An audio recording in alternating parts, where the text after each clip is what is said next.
Hello everyone, my name is Pleb, and this video is a build guide for Uncle Sven in the game Gigantic. Kicking it off, Sven is labeled in-game as a healer/utility hero. That utility functions mainly as harassment or a means of escape. His basic attack lobs fire flasks, which are thrown in an arc instead of a hit scan or a normal projectile. His right mouse button is an acid flask that explodes on impact into a puddle of acid that damages enemies and slows friend and foe alike. His Q ability is an elastic ooze that enables super jumps for your team, but it will knock back enemies if their attack hits the bubble. This is Sven's only means of escape, so positioning is very important. His E ability is an AoE heal that lasts for about 2.5 seconds. This is his only heal ability. Use it in close proximity to your teammates for maximum heals. Sven's focus polymorphs enemies and prevents any skills, including sprinting, and it slows them. A really powerful CC ability if used with your team. Now let's move on to the build, but first here's a disclaimer. This is the build that I used, so it's made for a specific playstyle. Feel free to expand on it or do something completely different. At the end of the day, you're the one playing, so it's up to you. To start out with, I want you to put a point into Flame Out, which increases the damage and the AoE size of your primary attack, but it also lowers the attack speed. But in this build, your primary focus is on healing and harassment with acid, so lowering the attack speed of your primary attack isn't really that big of a deal. For level 2, I want you to put a point into Bounces Off Me. It gives your allies and yourself 25% increased armor for 3 seconds upon using the jump pad. This is really important because when you're being chased by Trip or Tito, you want to try and get away as fast as possible to rejoin your team so they can protect you. So this just makes you a little tankier, so you're able to take their hits and survive. For level 3, go ahead and throw a point into only the Pierce ingredients. When your teammates are standing in your healing waters, it removes all debuffs and dots. So basically, this ability just counters Voden's poison and Tito's bleed. So it just helps sustain your team and keep them in the fight for longer. For level 4, go ahead and put a point into Absorption Matrix, which is for your Bounce Puddle ability. It extends the lifespan of Healing Waters by 10 seconds if used on Bounce Puddle. So you have to put down Bounce Puddle first, and then you put Healing Water on it.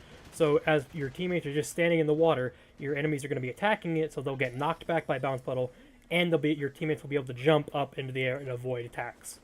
For level 5, go ahead and put a point into Focused Healing. It gives you a buff of plus 20% healing after focus ends. This buff lasts until you die, so it's just a huge increase to healing, so that way you can keep your team in the fight longer.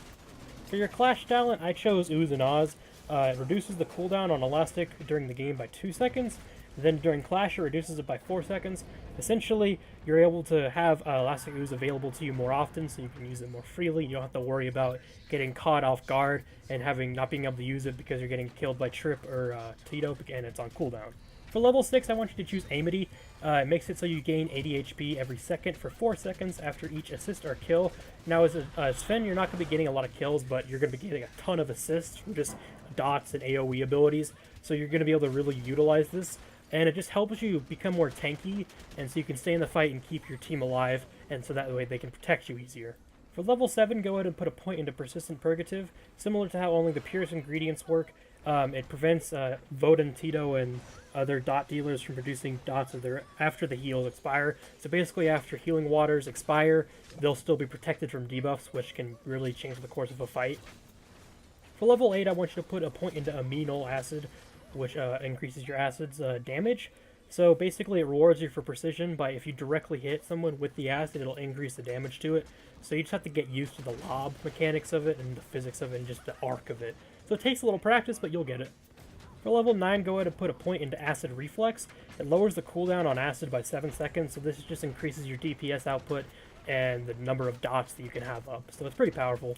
Finally, I want you to put a point into Geek Fire.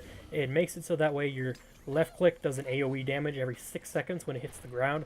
So this just increases your AoE and harassment and more dots. So it just increases your DPS and increases your effectiveness of being annoying. In conclusion, Sven excels at harassment, and he's a pretty decent healer, but I would recommend playing him only if you have another healer, so he'd be a support healer. So that way he doesn't have to bear the full burden of just healing the entire team on his own.